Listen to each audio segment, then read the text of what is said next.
Films and fermentation, movies and inebriation. Films and fermentation, comedy mixed with tasty libations. Films and fermentation, with Leo, Kevman, and Mike.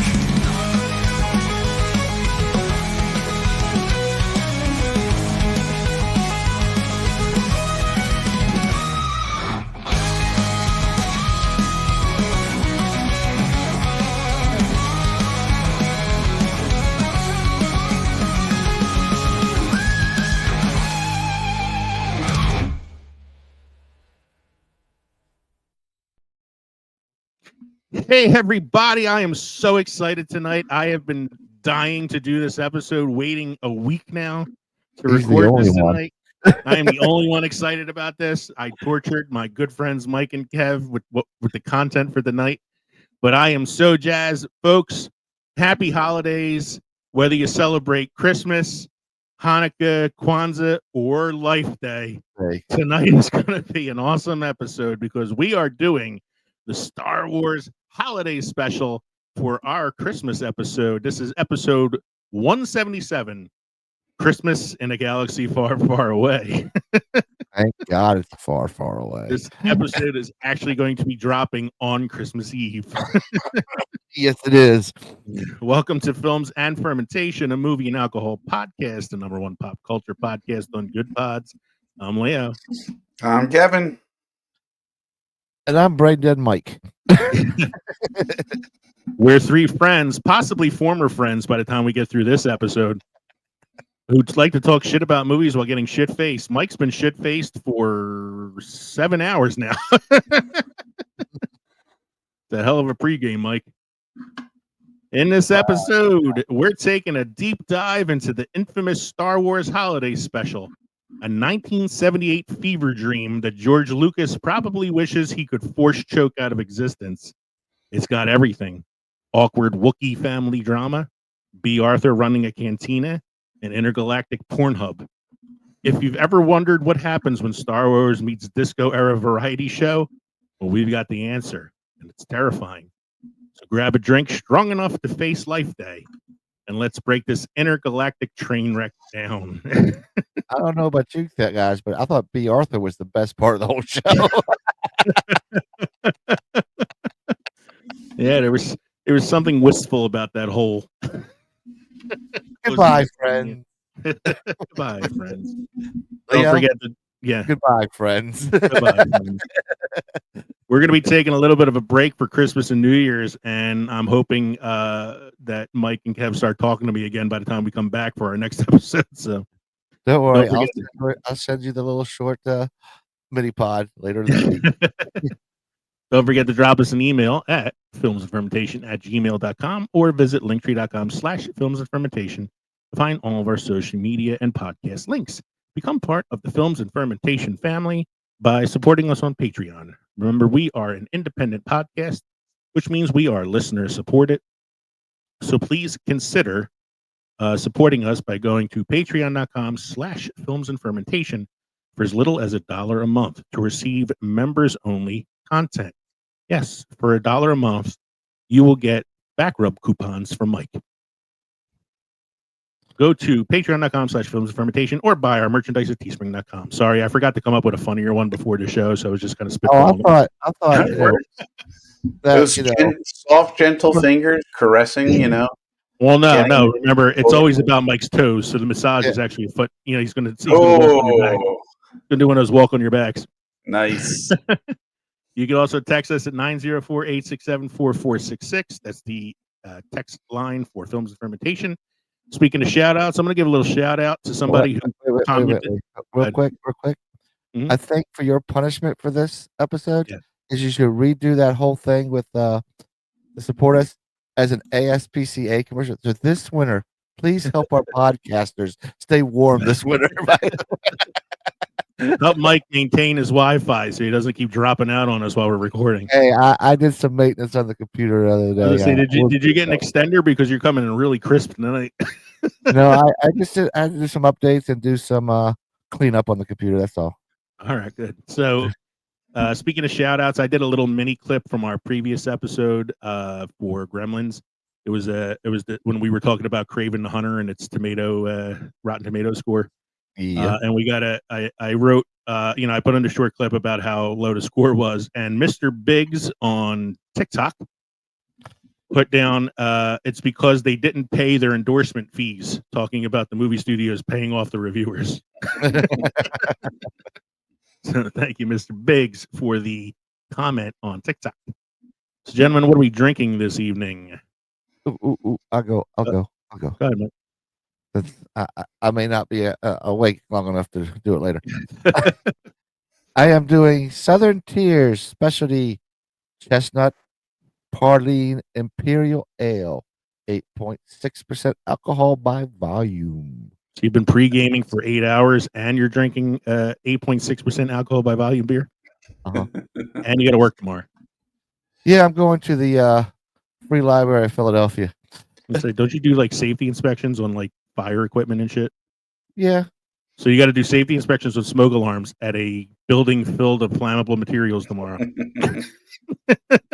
Yeah, but I'm not the only one there. So okay, good. So but it is a library. There aren't going to be many people there. And I'm the senior guy, so who cares?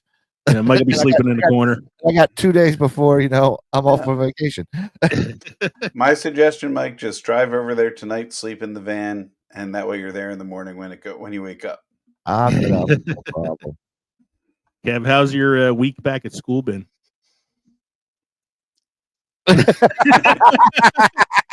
So what are you drinking this evening, sir? It hadn't been bad. Oh. Wow. Jack Daniel's Winter Warmer. Oh, wow. He's in the hard stuff tonight. That is my wife's all-time favorite. Mine too, so don't tell her I stole it. Don't worry. She's got like 3 bottles already. No, I'm saying my wife. She didn't know that I took it up there. Oh. So she goes looking for it. That's a good one, man. Jack Daniel's Winter Warmer. Yeah, she had suggested doing cement mixers, to start the thing to kind of express how great of a movie it was that we watched. Mm-hmm. How the movie kind of curdles in your mouth and leaves an awful taste in your mouth once you're done with it. So, but if he ever gets it open. Yeah, seriously. Everything over there playing with, sharp instruments. Playing with sharp instruments and alcohol. And oh, God. All right, so while Kevin tries to do should we call Megan to open it for you? He doesn't want her to know he's drinking it. So while he's doing surgery on his Jack Daniel's bottle, I'll talk about mine. I ran to the wine and spirits shop the other day to pick up some drinks for some people, and I saw this, and I'm like, this looks interesting. I'm going to try this out. It's called On the Rocks. It's like the pre-mixed drinks, Okay. So it's premium cocktails. This one is called the Tequila Espresso Martini. A delightful spin on the espresso martini crafted with Tre Generacion tequila and espresso coffee liqueur. And it is 20% alcohol by volume, 40 proof. So it should be interesting. I have not tried it yet. Figured I'm going to try it live on the show and see how it goes. So I have some in the glass right here. That is tasty. Ooh, deep. Watching Kevin open that bottle reminded me of something like a monkey and a football. He was the trainer for the Gremlins when they were trying to do it with monkeys. Guys look like a bunch of monkeys fucking a football. So we're going to go to our first segment that we usually do on the show, but we have a new intro for it tonight. So let's hit everybody with the new intro. Here we go. This week in film history with Mike.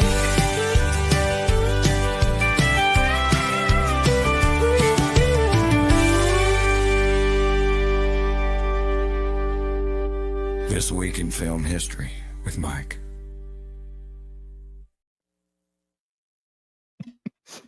So, Mike, anything special happen this week? Yeah, so this week we have almost a whole alphabet full of notes. a lot of shit. In 1946, the Christmas classic "It's a Wonderful Life," directed by Frank Capra, starring James Stewart, Donna Reed, and Lionel Barrymore, premieres in New York. Leo has still never seen this movie. Still have never. I have seen more movies than I can remember. I have seen numerous really bad movies. I have seen Like the foreign one we're talking about films. tonight. Yeah, I have seen foreign films. I even watched House of a Thousand Corpses, and I hate that fucking movie. Uh-huh. But I have never seen It's a Wonderful Life. And at this point, it's become a point of pride for me because I love the look on people's faces when they say, "You've never seen that?" It actually happened to me on Saturday.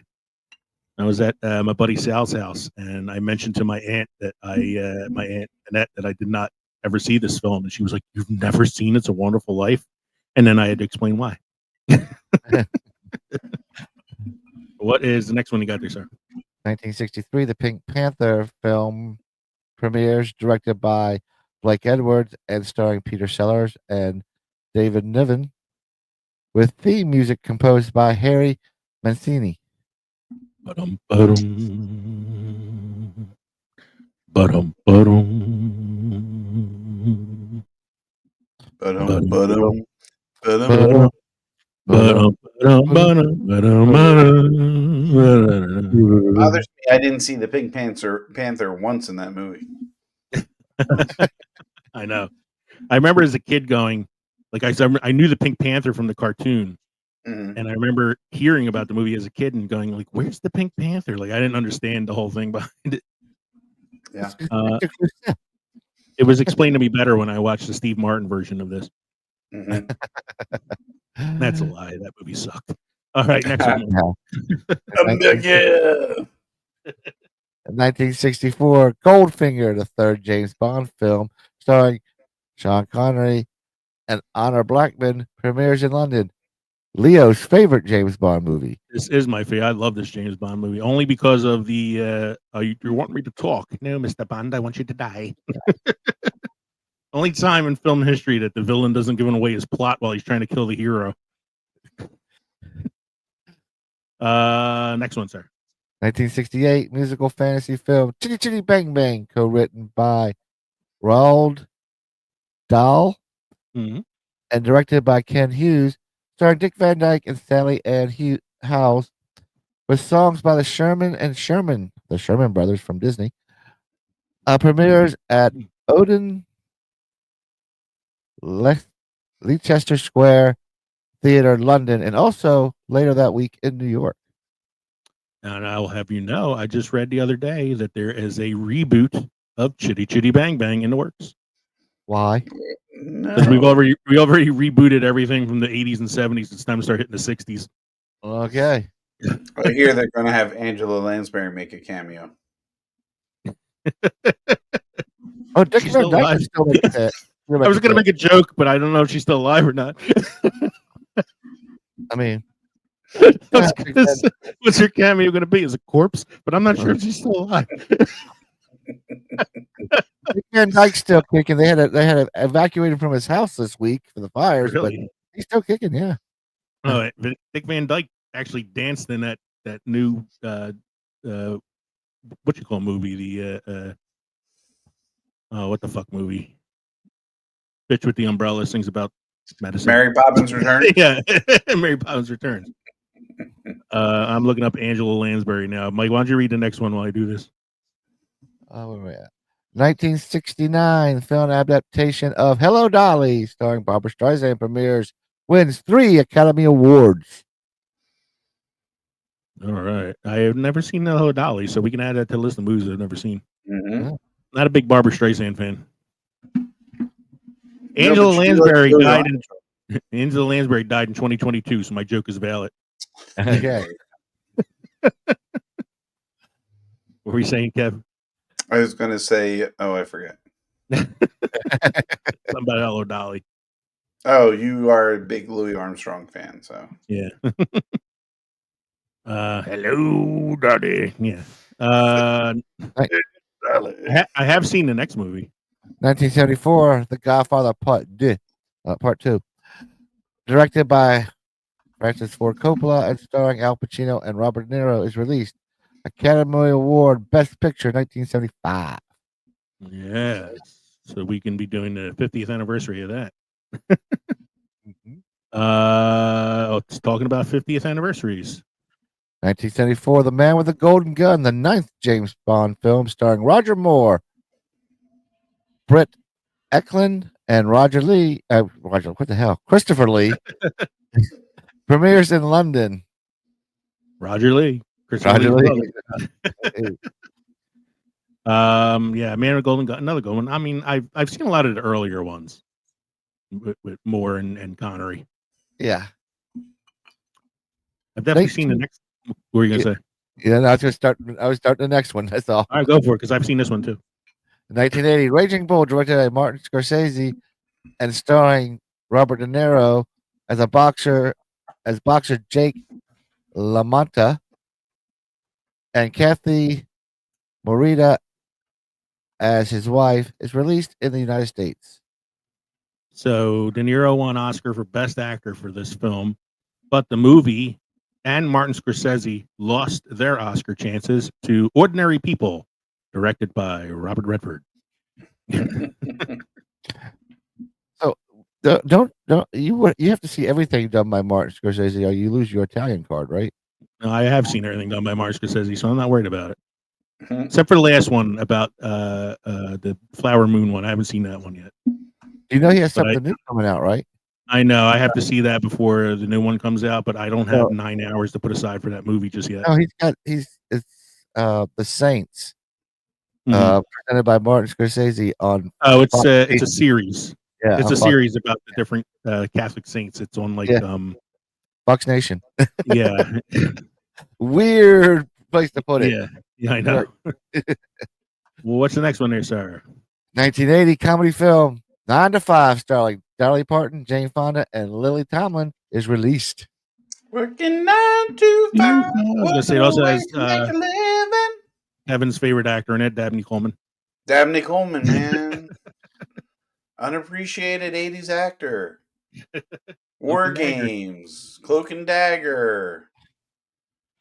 What's that movie with Bobcat Goldthwait with the talking horse? He was in that. Yeah. Next one, Mike. This is my favorite. Yeah, I think this is both of your guys' favorite version of this film. Yeah. 1984, A Christmas Carol, directed by Clive Donner and starring George C. Scott, premieres in the U.S. Yeah, this is aside from the Muppet Christmas Carol, this is my favorite version. Yeah. I did watch the Muppet one the other night. I watched the Muppet the full length. I've watched this one. And today in school, since we're getting into the holidays, I did, and we're doing animation and film appreciation. I watched the Disney with Jim Carrey. Okay. Not a big fan of that one, but the other day I watched the Muppets, this one, and the Patrick Stewart back to back to back. Mike had a Scrooge-a-thon. I was wrapping gifts upstairs, so I would like to see the series that was done. I think it had Guy Pearce and Andy Serkis. I think it might have been on FX or something. Oh, I didn't know. It looked more like a horror show than it did like a Christmas Carol. Although after Mike talked about "'Twas the Night Before Christmas" last week, I watched that too. Sometimes a miracle needs a hand. Next one, Mike. 1985 film The Color Purple, based on the novel by Alice Walker, directed by Steven Spielberg, starring Whoopi Goldberg and Danny Glover, premieres in New York. We already talked about this a little bit last week too, because this one lost the Best Picture Oscar to Out of Africa. The next one I've seen, and it did win a Best Picture, so go for it. 1986, Platoon, directed by Oliver Stone, starring Charlie Sheen, Tom Berenger, and William Dafoe, is released. Academy Award Best Picture and Best Director. Yeah, this is one of my favorite war films. Platoon.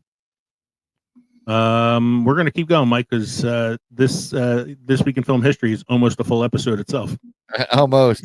1998 romantic comedy film. You've Got Mail, starring Tom Hanks and Meg Ryan, directed by Nora Ephron, and written by sisters Nora and Della Ephron, is released. I've seen it. It's okay. It also had Dabney Coleman in it. Had Dabney Coleman in it as well. That's right. Did? Mm-hmm. It also has a Godfather connection because Tom Hanks' character is a Godfather fan. Next one, sir. 2001, The Fellowship of the Rings. First Lord of the Rings film is released, making U.S.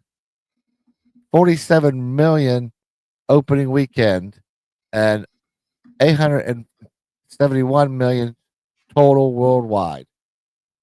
And I think we talked about this a little bit last week too, because it lost Best Picture to what was it? The Russell Crowe film, Beautiful Mind. Beautiful Mind, yeah. Yeah. And then we have in 2002, The Two Towers. Second Lord of the Rings film is released, making $62 million for the U.S. weekend and $926 million total worldwide. Mike, do you think those two ladies that were sitting in front of us at Fellowship of the Ring actually saw the second two films after that? You mean there's 6 more hours? After the disappointment they had knowing that the first one wasn't finished? If it was someone like we would know, I would say yes, because I could just not watch the end. I would have to see where it went. Yeah, I need to know what happens next. Except when it comes to Avatar, I still haven't seen the sequel because I didn't care much for the first one, but go for it. 2009, James Cameron's Avatar, starring Sam Worthington, Zoe Saldana, and Sigourney Weaver, is released in the U.S., becomes the highest grossing film of all time. I did see it in the theater, which was a cool experience because in the 3D it was really like amazing. But then you watch it at home and it's like, I've seen this story before, done better in other movies. And the last one, a movie that nobody disagrees about. That is still better than the one we're talking about tonight. 2017, Star Wars: The Last Jedi takes more than 450 million worldwide in its opening weekend, second largest opening in North America with 220 million. Here's what I gotta say about Last Jedi. If you're one of those people who complains about everything that they've done since Disney took over, Last Jedi, Rise of Skywalker, Acolyte, even if you have complaints about The Mandalorian or Book of Boba Fett or whatever it might be, watch the Star Wars Holiday Special. Then tell me what you think about those other products. You want to talk about a cash grab, because that was CBS who produced the Holiday Special. It was not George Lucas. We'll talk about that in a moment. In the meantime, Mike, do you have any must-try beer or craft destinations for us this evening? I do. I have a craft destination in Ohio, Mad Tree Brewing at 3301 Madison Road, Cincinnati. Mad Tree's original brewery is located in Cincinnati's Oakley neighborhood, and includes a tap room, a beer garden, and event space. The brewery is known for its great tasting, non-traditional beers and for its delicious pizza. Meanwhile, its newer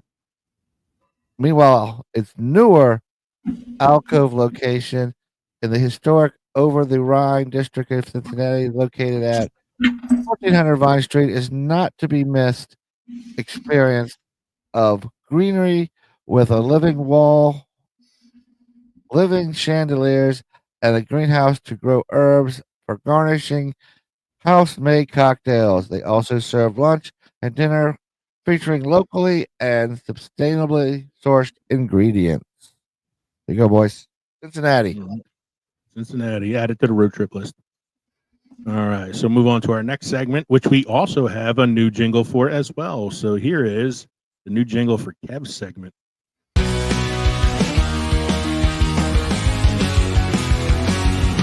Kev is here, he's here for beer. He's got news, it's beer in the Kev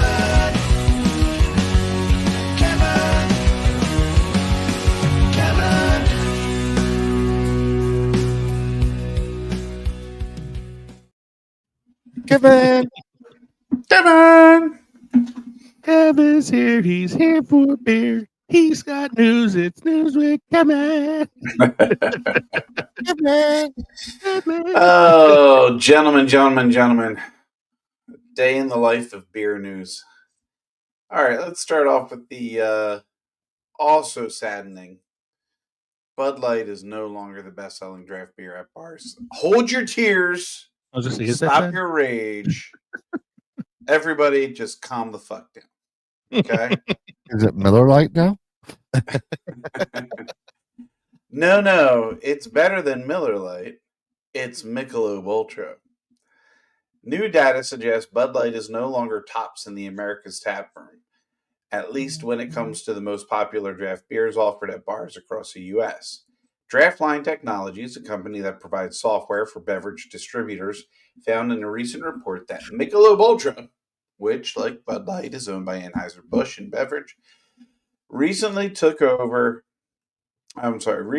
overtook Bud Light in terms of the number of tap handles operating at U.S. venues with beer systems. Jennifer Hawk, a founder of Draftlines Technology, said Michelob Ultra has been poised to reach the top spot for years. The rise of Michelob Ultra as the leader by number of tap handles on drafts reflect shifting consumer preferences, Hawk said in an email statement to Nexstar.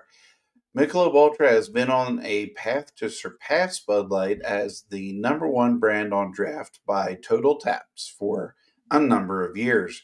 The new Michelob Ultra did it. I'm sorry, the news is Michelob Ultra did it. We have a new number one.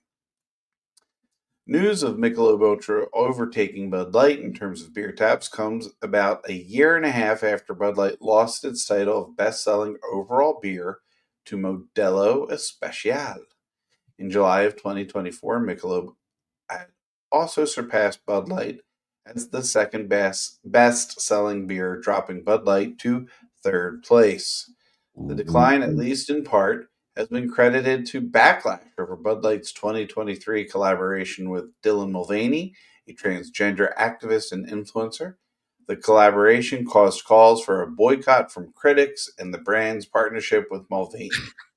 Some of Mulvaney's fans, as well as members of the LGBTQ plus community, also became critical of Anheuser-Busch over the handling of the backlash. For a company to hire a trans person and then not publicly stand by them is worse, in my opinion, than not hiring a trans person at all, because it gives customers permission to be as transphobic and hateful as they want, Mulvaney said in June of 2023 in a TikTok video. And the hate doesn't end there.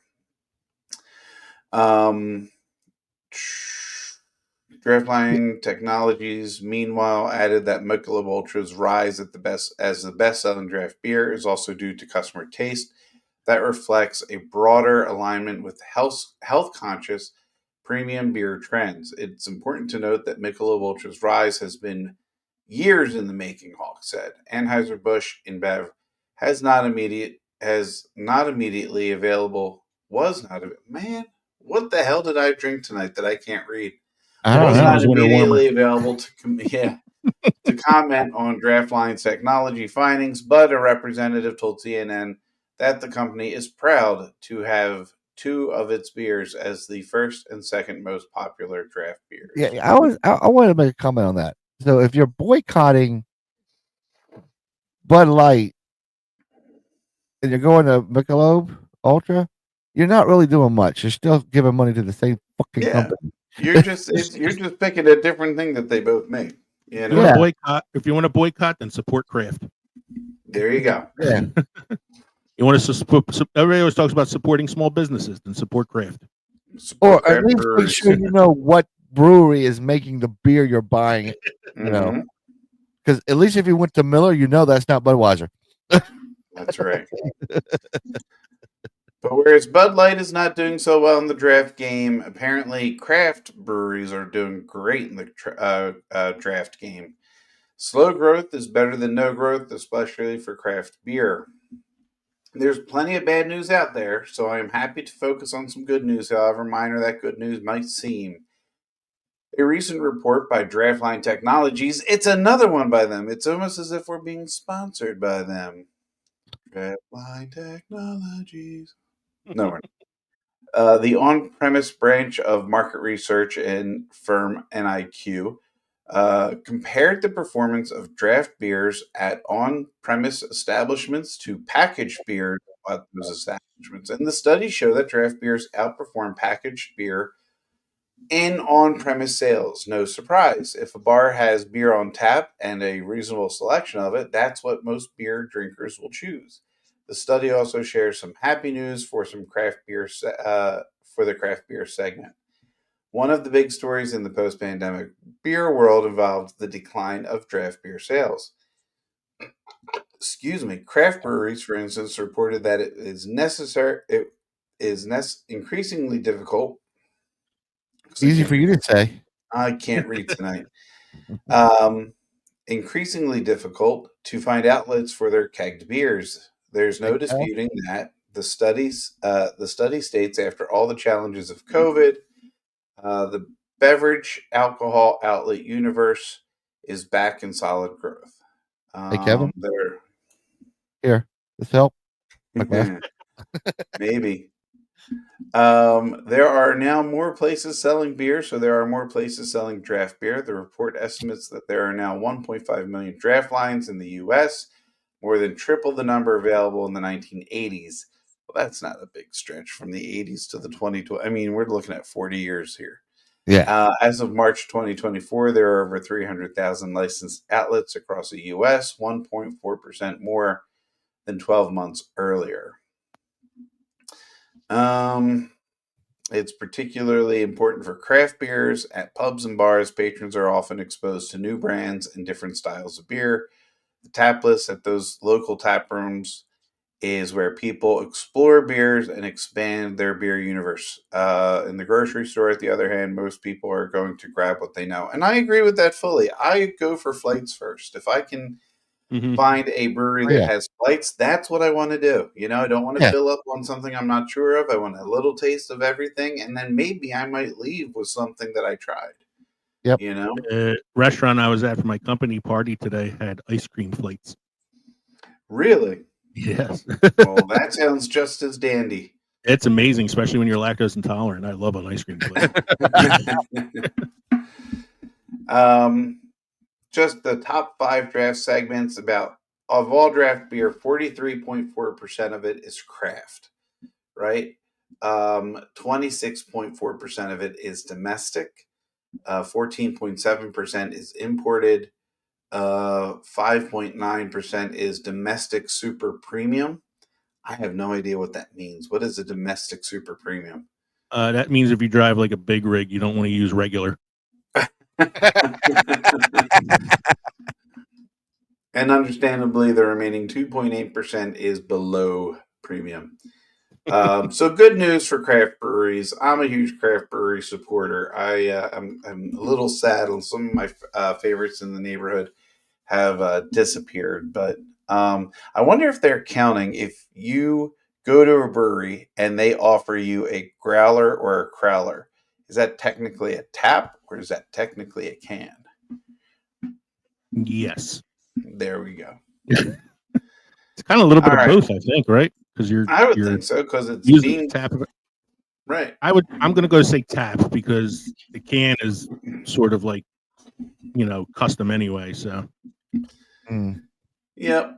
All right. Last but not least, our favorite bulk shopping experience, Costco, is debuting its festive 2024 stout, and this amidst a shortage of Guinness beer in the United Kingdom. So I'm going to give you the skinny on the boat, gentlemen.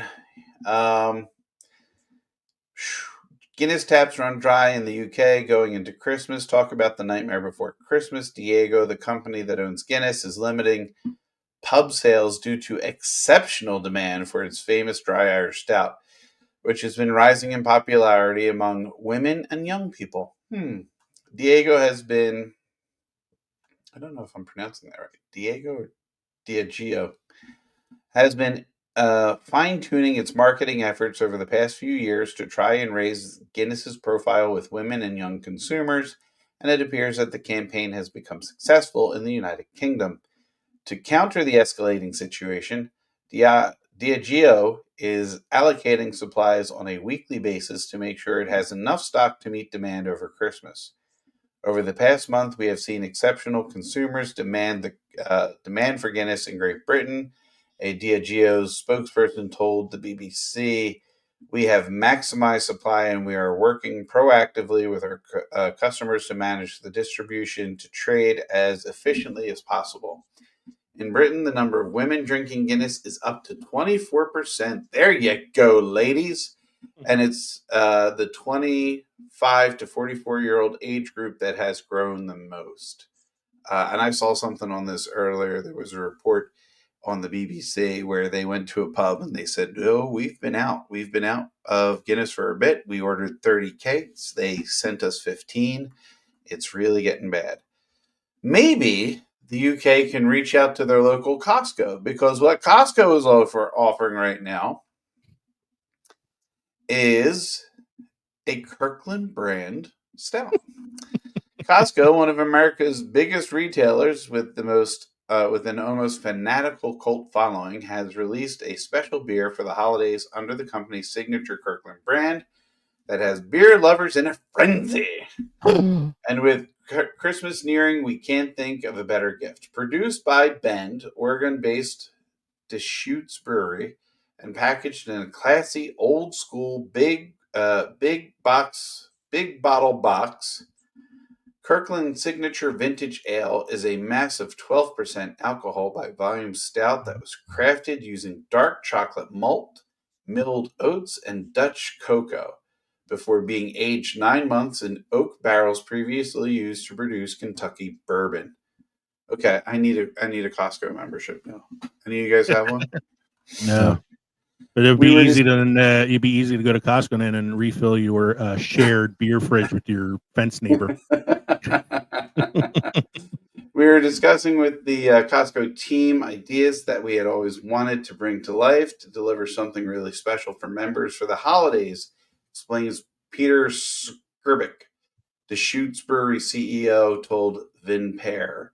For quite some time, the Costco team has had a vision of creating something that could be recurring from year to year, that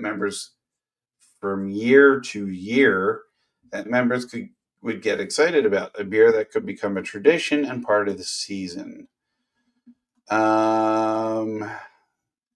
Gentlemen, there's a couple more paragraphs, but I can't read very well right now, so I'm going to call it. And that's your beer news this week. That's your beer news with Kevman. We're going to take a quick break. Listen to some words from our sponsor, Coffee Brothers. And when we come back, it's time for the most exciting segment in the 177 episode history of this show, the Star Wars Holiday Special. We'll be right back. I love a good beer, but right now, I could use a good cup of coffee. Have you heard about Coffee Brothers? Oh, yeah. They're that coffee company out of New York, right? Well, they're more like a coffee wizards of New York City. They source these amazing seasonal blends and single origin coffees. It's like a flavor adventure in every cup. And get this, they roast everything in small batches. None of that mass-produced stuff. It's like each bean gets the VIB treatment. VIB? Very important bean. Sounds fancy, but is it worth it? Definitely. Plus, they're a two-person team. I mean, that's dedication right there. Two brothers, one mission to caffeinate the world. And right now, you can save 10% on your order. I mean, who doesn't love a good discount? All right, you've convinced me. Let's get some Coffee Brothers now. Coffee Brothers, where every cup is a sip of perfection. Save 10% on your next order with the code FNF10. That's FNF10. Cheers to great coffee. Hey, everybody, thank you for sticking with us after that short break for our main segment. I got a few little shout outs to make first. Our good buddy Cthulhu Jack of Cthulhu Jack on YouTube Saw the little video I posted earlier promoting this episode tonight, and said that's hilarious. Definitely going to check it out for sure. So thank you, Jack. You're always a good supporter of the show, and I told him he has to come back on at some point because I have a funny story to tell him about Gary Busey. We were talking about it on YouTube the other day. He and I were going back and forth on the comment thing. And I have a shout out for the 80s Comedy Rewind podcast with George Newton. It came up as a recommended podcast for me on Spotify, and I checked it out because he had an episode recently on planes, trains, and automobiles. So I messaged him and said, hey, we covered that too in our Thanksgiving episode. We should do a listen swap. And so we listened to each other's episodes and started following each other. So I wanted to give a shout out to that one, the 80s Comedy Rewind with George Newton, and a shout out to the Die Cut Dudes podcast. Die Cut Dudes are a podcast. It's 3 dudes that enjoy collecting, talking nostalgia about movies, TV, toys, collectibles, sports, and more. They wrote an article on Facebook about why the Star Wars Holiday Special is the greatest Christmas special of all time. So after we do a number 2 on the movie, we'll read their review. So then you can hear that, you know, we're willing to listen to both sides of the argument, even though ours is probably right. But tonight, as I said, we are covering the Star Wars Holiday Special from 1978. And I will say this, there is no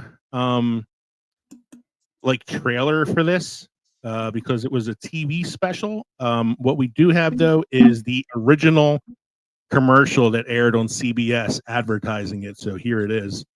Oh, and I left the whole commercial intact because I want you to see what the show coming on after it is, which seems just as batshit crazy as this. I don't know. When I started watching it, it told me that the Hulk would not be on tonight because of the Hulk. Yeah, the Hulk was delayed for the premiere of this holiday special. But wait till you see the show that came on after Star Wars Holiday Special.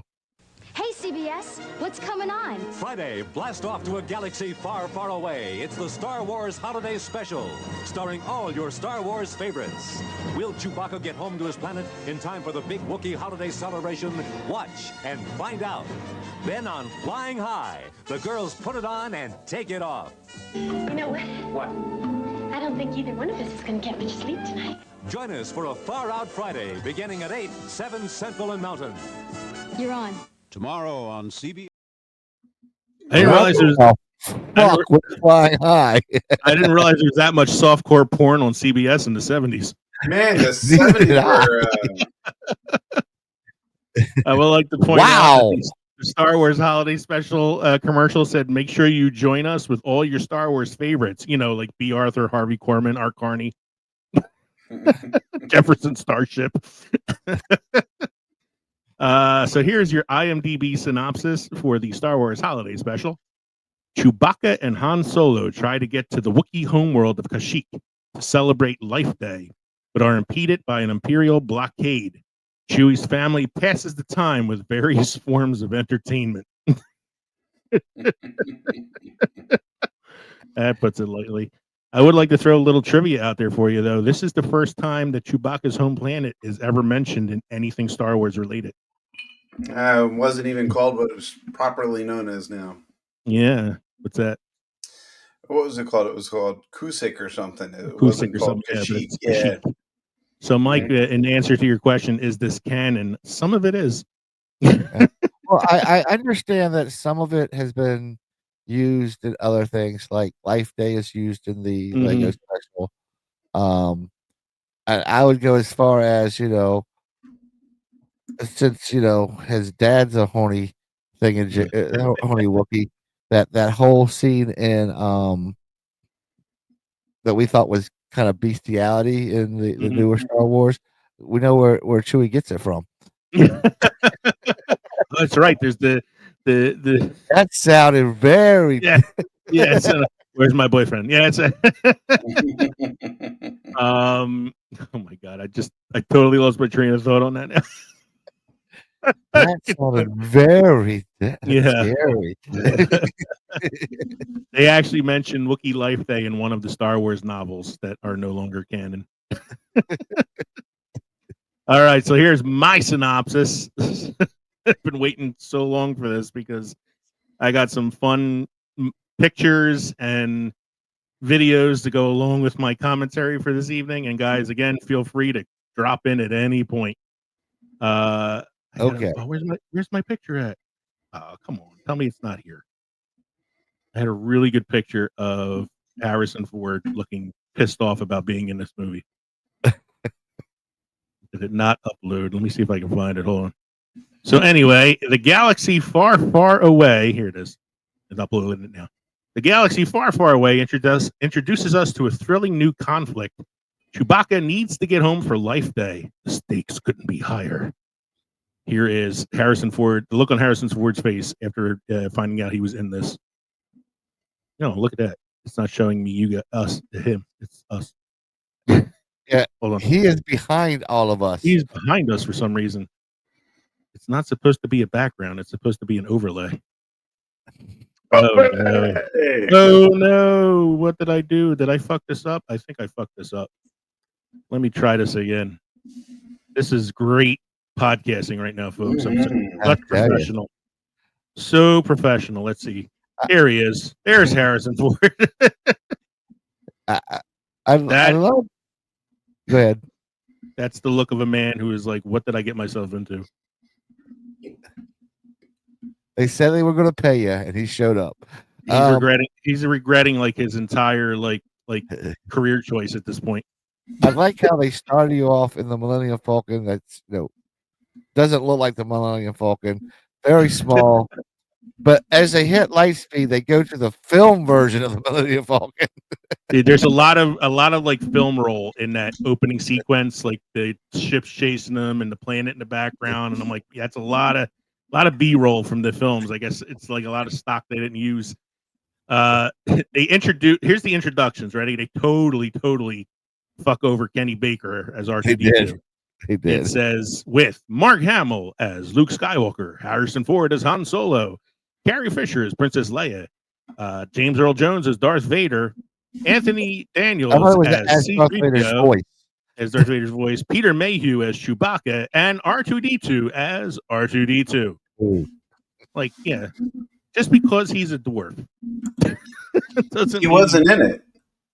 He wasn't in it. He wasn't in the costume. No, he wasn't in it. They use it was all mechanical. That's why you didn't see him move. No.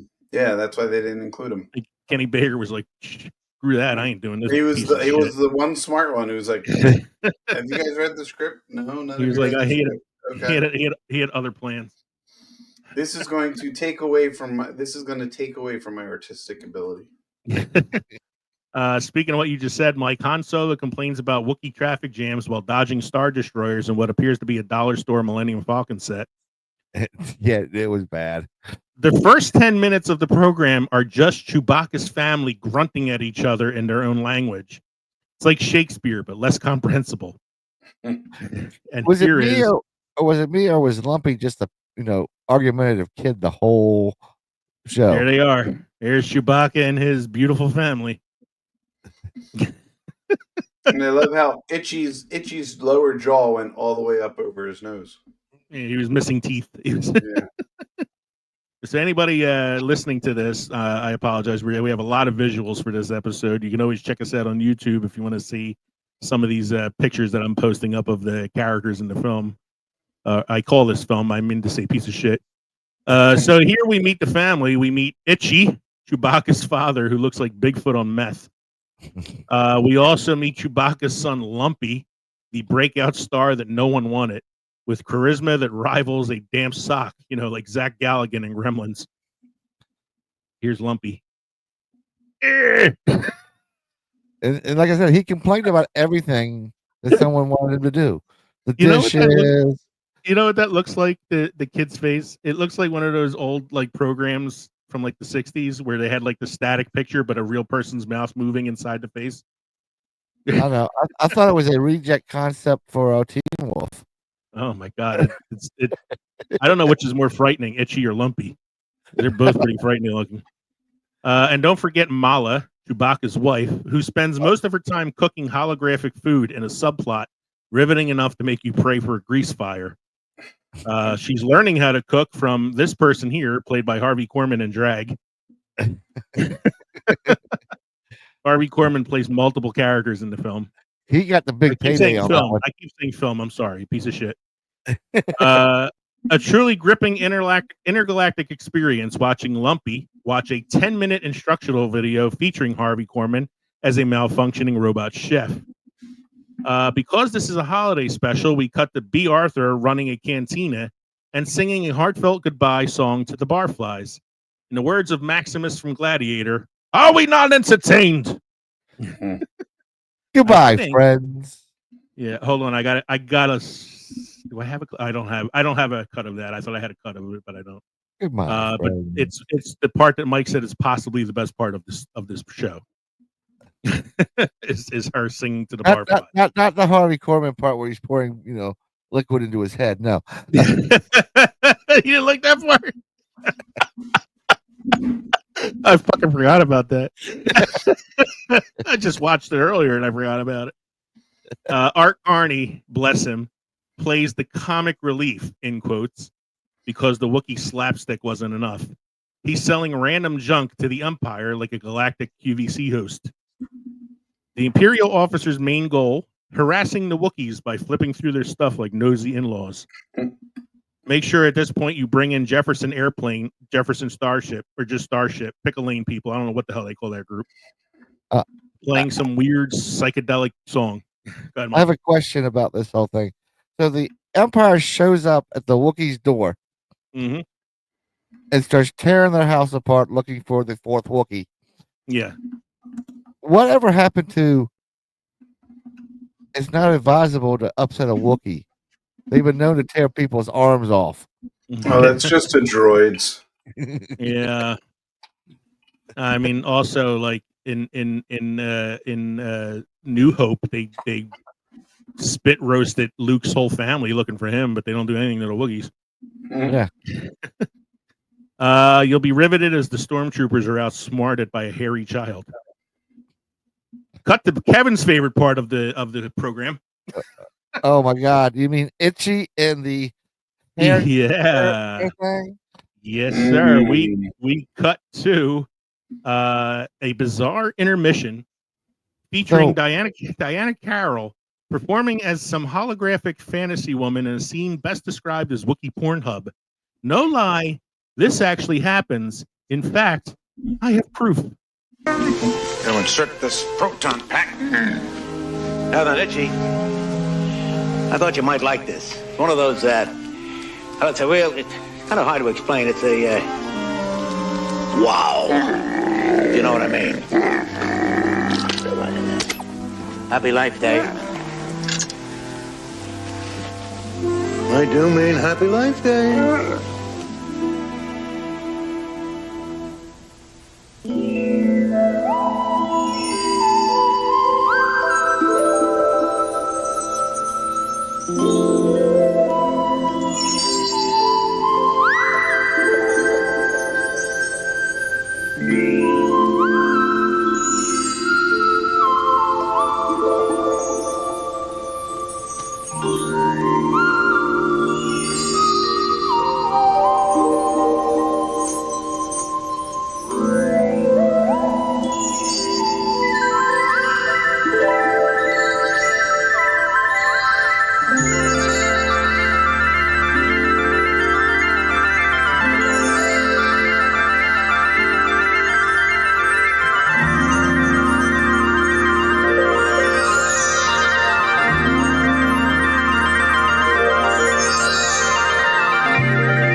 Takes a long time for Diana Carroll to start Diana Carolyn. No, you missed a spot there, Lee. What's that? Where Lumpy was sitting there playing his game that looked like some psychedelic version of Cirque du Soleil. Yeah, it was like a Cirque du Soleil. If you want to see that, you can just watch episode 1 of Skeleton Crew. They watch it in the oh no, in the house of one of the kids. One of the kids is watching it. Oh God. Art Carney went from the Honeymooners to Oscar-winning actor for Harry and Tonto to smut dealer on the Star Wars Holiday Special. And the term proton pack seems to have come up later in the 80s. In a much more plausible sense. Mm-hmm. Yes. I love how he says, "You might like this, Itchy. You're gonna like it." Like Jesus. And I do mean Happy Life Day. Happy Life Day. And arguably the best part of the show, at least in my opinion, the animated Boba Fett makes his in-universe debut. But the animation is so bad, you think it might be drawn by toddlers with crayons. But I still think that made the most sense. Like, that is something that had a story to it. I could get behind it. It had a plot. It had a resolution. It introduced a cool new character. Mm-hmm. Took place in an exotic location. It had the other main characters in it, like Luke and the droids and everything. So yeah, to me it was the only problem I'd say it had was that Han knew who Boba Fett was prior to that, but that's minor. Boba Fett. Luke Skywalker shows up wearing more eyeliner than a golf kid at prom, proving he's very serious about Life Day. There's Mark Hamill. Now, in Mark Hamill's defense, this was right after he had gotten in a car accident that damaged his face pretty badly, and he had to have reconstructive surgery. Yeah. It's part of the reason they introduced the whole Wampa scene in Empire, was to kind of hide the fact that his face was damaged.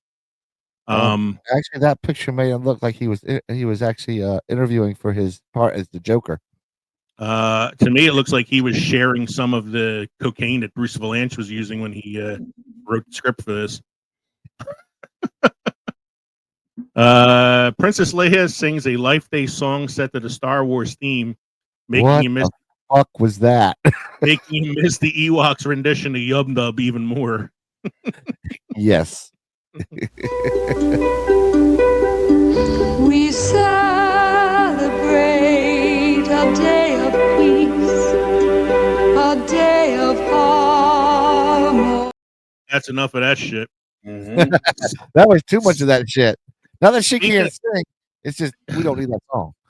Speaking of Leia, Carrie Fisher looks so over it, you could practically hear her calculating her paycheck in every scene. Every second feels like it's actively trying to test your will to live. It's a Wookiee holiday celebration, so naturally there's a psychedelic light show, because what screams family tradition more than existential despair? Yeah, I want to go back to that. They get these light things. Yes. They lift them up, and the next thing you know, they're in robes walking across space to a rock place. What the fuck? LSD.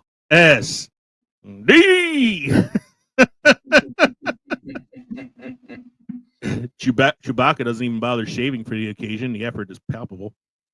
Watching the Wookiees march into a glowing orb while chanting Life Day songs is a religious experience if your religion involves masochism.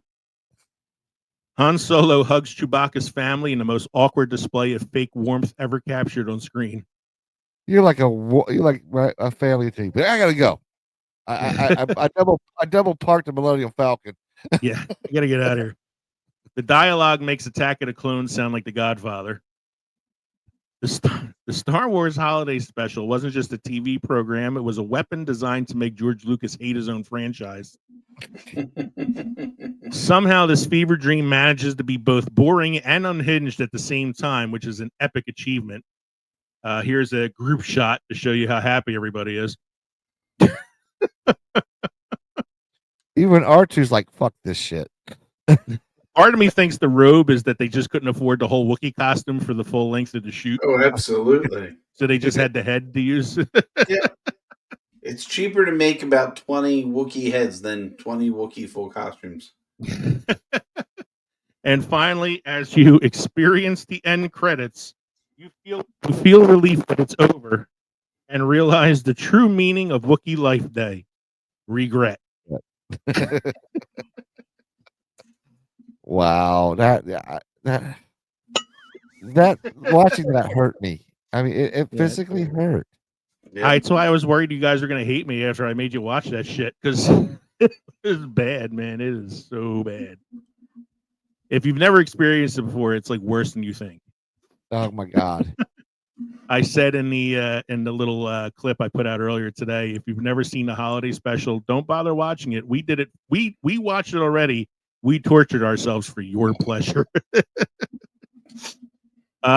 are some of the. You won't have to. Here's some of the schematics for the movie. Keep saying movie. This piece of shit. The 1978 TV special starring all the Star Wars regulars, plus Harvey Korman, Bea Arthur, Art Carney, and Diana Carroll. There's no box office for this because it was a TV release, as I said. It was a TV special. But I do have the reviews from Rotten Tomatoes and IMDb. In fact, I added some to the bottom here. Let me look at this.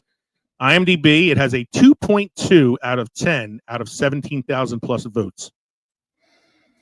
Sounds about right. Mm-hmm. Now, this is my favorite. High, I thought. This is my favorite. On Rotten Tomatoes, it has a 25% viewer score and a 25% critic score, making it certified rotten on both accounts. But the critic score of 25% is the same critic score for Madam Web and Kraven the Hunter when you combine them. So Madam Web and Kraven are worse than this? Madam Web has an 11% critic score currently, and Kraven had a 14%, equaling 25%, which is equal to the Star Wars holiday special. Is that what you're saying? Is those two movies are worse than this piece of shit? I don't know. I haven't seen them yet, so I couldn't tell you. Normally at this point we do quotes, but I thought we'd skip it.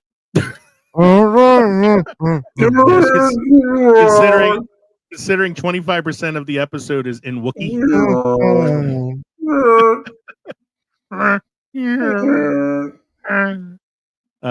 So that my favorite quote was my favorite quote, if I had to have to give a quote, is "Happy Life Day." There was a part Adrian did walk in at one part of it while I was watching, and I agreed with her. What the fuck was that stormtrooper doing, tearing the head off the kid's bantha? Come on, man. He was looking for Chewbacca because he thought he was hiding inside of a stuffed animal. Come on, man. So I have the trivia up here. According to Carrie Fisher, George Lucas gave her a copy of the special as a gift for recording the DVD commentary for A New Hope. She claimed that she played it at parties when she wanted her guests to leave. George Lucas tried and failed to buy up all the master copies because, as I said, there's a lot of bootlegs out there. Bea Arthur only appeared in the special because her younger son was a fan of Star Wars A New Hope. 40 years later, almost all of the surviving cast members who appeared in it are still embarrassed by its existence. C-3PO actor Anthony Daniels said that George Lucas has been known to walk out of interviews when an interviewer starts to ask him questions about it, and has said that the show will never be made available again. In the 90s, Lucas said that he believed the master tapes no longer existed. This, however, was proven false as the special's cartoons turned up on the 2011 Saga Blu-ray release. Harrison Ford has said that he doesn't remember much about appearing in it and has never seen it, so there's no point in asking him any questions about it. Mark Hamill has cleverly dodged most of the questions asked of him about it. Only Carrie Fisher talks about it publicly, because Carrie Fisher, of all the people in Star Wars, is the most fuck it out of everybody in that cast. Yeah, she doesn't give a shit. You don't care. I'm looking for. Here's the thing you said, Kev. Bruce Valanche has admitted that he was using cocaine heavily while writing the script for the special. Oh, here it is, Kev. Contrary to some reports, Kenny Baker did not perform in the R2-D2 costume in any part of the show. A remote control version was used instead, so I was proven wrong. Harrison Ford did not want to appear in the special, but was eventually convinced. They just kept adding zeros on that check. Yeah. At the premiere for The Force Awakens, Harrison Ford was asked how he'd feel about reprising his role for another Star Wars holiday special. His reply was, "I'd rather kill myself." Mark Hamill's face was heavily made up because he was recovering from reconstructive surgery after a near fatal car accident. I I think there's not much else to talk about. Like a lot of the creatures in the cantina scene were from A New Hope. They were like reused costumes. The Life Day song that Carrie Fisher sings is the theme of Star Wars A New Hope. She demanded that she be allowed to sing in the special, but was ultimately not happy with the song they chose. I like your tagline because it totally has nothing to do with the movie, the show. Yeah, we'll get to that. I'm going to do that next. The tagline. So I got one more thing for you. It's listed in the book. What were they thinking? The 100 dumbest events in television history, in the #1 spot. It's titled "The Worst 2 Hours of Television Ever." It's only 2 hours because of commercials. It's actually only like an hour and 40 minutes. So here are your taglines for the series. I keep saying series and movie. This piece of shit. Luke Skywalker and Han Solo battle evil Imperial forces to help Chewbacca reach his imperiled family on the Wookiee planet. It's time for Life Day. Something. I know. It's time for Life Day, their most important day of the year. Yeah, like that's a synopsis that doesn't really happen. Yeah. Now better Han Solo does hit the stormtrooper that he falls off the tree, but that's about it. The better tagline is from the bootleg edition that was being sold illegally. The bootleg edition read, "The scariest movie ever made that isn't a horror film." True. So finally, I'm going to leave it up to you guys for the last bit here. What is your favorite scene or least favorite scene? Well, definitely the Wookiee porn is my least favorite scene. Yeah. Your least favorite. What was your favorite then? If there is anything you can call a favorite scene. I'd say the cartoon. The cartoon was salvageable. I always have to say Bea Arthur.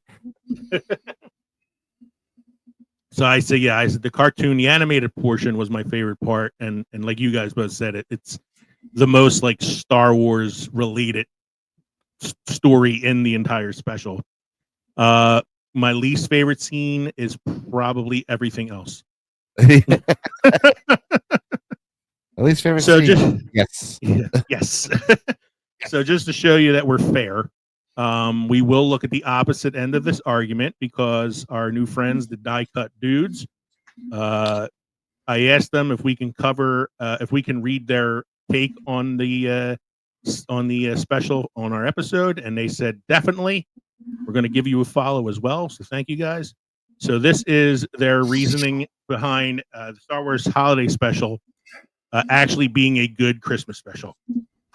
So this is this is from the Die Cut Dudes on Facebook. Hear me out. The Star Wars Holiday Special from '78 isn't just a bizarre relic of a galaxy far, far away. It's an underappreciated holiday masterpiece. Sure, people claim it's weird, looking at you, Wookiee Life Day, or that it feels like an intergalactic fever dream. But isn't Christmas supposed to be a little magical and chaotic? Let's break it down. Unparalleled family vibes. Chewbacca risks everything to get home for Life Day. Who can't relate to that struggle of holiday travel, even if your traffic is Imperial blockades? It has epic star power. Carrie Fisher sings. Mark Hamill looks like an action figure in real life. And Harrison Ford's "Why Am I Here" face is a holiday mood. It has outrageously festive variety. Jefferson Starship concert, holographic cooking show, Bea Arthur running a cantina. If that doesn't scream holiday cheer, what does? It birthed Boba Fett. Forget The Mandalorian. The holiday special gave us our first look at the galaxy's most iconic bounty hunter. And it's peak nostalgia. It's not perfect, but neither is Uncle Jerry's eggnog recipe. Like all great Christmas traditions, its charm comes from the imperfections. So this holiday season, skip the Elf and Home Alone replays. Grab your loved ones, dim the lights, and embrace the campy brilliance of the Star Wars Holiday Special. Because if Die Hard can be a Christmas movie, then this glorious Wookiee wonderland deserves its rightful place under the tree. So Die Cut Dudes, we appreciate your opinion. I get what he's trying to say too. Yeah, I get what he's trying to say too. Like there's space for weirdness everywhere. Yes, it does fit the mold of a lot of those like really crazy Christmas things that people love. And the the "Why Am I Here" face I've The why had am I that. here face is the best. I've had that face on certain things during the holidays. Why am I here? I take it back. My favorite scene is the animated part. The runner-up is Harrison Ford's "Why Am I Here" face, and then my least favorite scene is everything else. Yes. But he's So still wrong. This show sucked. this movie, I keep saying movie. This piece of shit. I'm glad you guys are still talking to me though. After it, you understand that I was just torturing you out of love. Kevin's cursing me under his breath right now. No. I'll Mike, get over it. Do you have any beer trivia or history for us this evening, sir? Actually, since it's the holiday season, I'm going to give us a public service announcement. The liver requires a lot of water to process alcohol. Try to drink a lot of other fluids when drinking beer. This will prevent dehydration. Yeah, so make sure you drink whiskey with it, gin, wine, other liquids. Other liquids, yes. Other liquids. We have a cinema quote of the week. A widescreen just makes a bad film twice as bad. Samuel And a small Goldwyn screen. of Go ahead. MGM, right? Yes, and a small screen makes a holiday special 3 times as bad. I wonder what he'd have to say about IMAX. Same old. Can you imagine the Christmas special on IMAX? I want to know. I would love to be able to take like a director from like the silent film era and put them in a theater showing Infinity War and see what they say about how movies have progressed. I will say one thing, positive about this holiday special is they came up with the concept of that virtual reality with that helmet that we have nowadays. I know a lot of people use their VR for porn too. So yes, yeah. I just totally forgot what I was going to say. We'll get back to it. How are our drinks this evening, gentlemen? Very good, very good. I drank about a half of the espresso martini that I bought, about half the bottle. So I'm feeling pretty good. I'm feeling pretty good right now. Yeah. This is dangerous because it did not feel strong, but stand up. I don't think I can read. Stand up. That's why my wife loves that one. Yeah. I only had, two not even full glasses, like 2. Yeah. And in case you're wondering, everybody out there, we're all working tomorrow. Mm-hmm. I want to see Kevin stand up and not be able to. Yeah. All right, guys. This for film history today. I'm gonna put the Christmas Carol on, and you're gonna watch it, and I'm not gonna analyze it. This is a full watch period. Mr. Tustin's gonna sit at his desk. Shut the fuck up. Put your hands down. Put your fucking hands down. Hands down. No questions today. Just watch. I think tonight, just as like a palate cleanser, I'm gonna see if I can find any episodes of that show that followed the holiday special. What was it called again? I don't remember. It was Flying High. Flying High. We're gonna look for some episodes of Flying High from 1978 and see how that turns out. Wow. So I forgot to mention earlier, this was also our season finale, season 9 finale. When we come back in the new year, we're going to be premiering with season 10. 10 if seasons we have any already. listeners left after this. If we have any listeners left after this episode, that's right. We might have more listeners. You never know. So thanks again for joining us tonight for episode 177, Christmas in a Galaxy Far, Far Away, the Star Wars Holiday Special. We hope you enjoyed listening to the podcast as much as we enjoyed recording it for you. Don't forget, you can shoot us an email at filmsandfermentation@gmail.com or visit linktree.com/filmsandfermentation to find all of your social media and podcast links. Become part of the family, the Films and Fermentation family, by supporting us on Patreon. Go to patreon.com/filmsandfermentation. For just $1 a month, Mike will sing to you the Wookiee Life Day song. No, I was talking about the Carrie Fisher one. Oh. Don't Don't forget, you can shoot us a text at the Films and Fermentation text line as well at 904-867-4466. We are going to be taking a little bit of a break for Christmas and New Year's so we can spend some time with our family, so we can relax and refresh our batteries before coming back to you with the premiere of Season 10. So don't forget to stop by the crossroads between Pickled and Fermented for the Season 10 premiere on January 16th. That's when that episode will be dropping. That's going to be it's going to probably... review, right? Yeah, it's going to probably take that long for Mike and Kev to forgive me for making them watch the holiday special. And anyway, happy holidays, folks. Happy New Year. Merry Christmas. Happy Hanukkah. Whatever it is you celebrate. Happy Wookiee Life Day. I'm Leo. I'm Kevin. I'm Mike. This has been the Films and Fermentation Podcast. Films and fermentation, movies and inebriation. Films and fermentation, comedy mixed with tasty libation.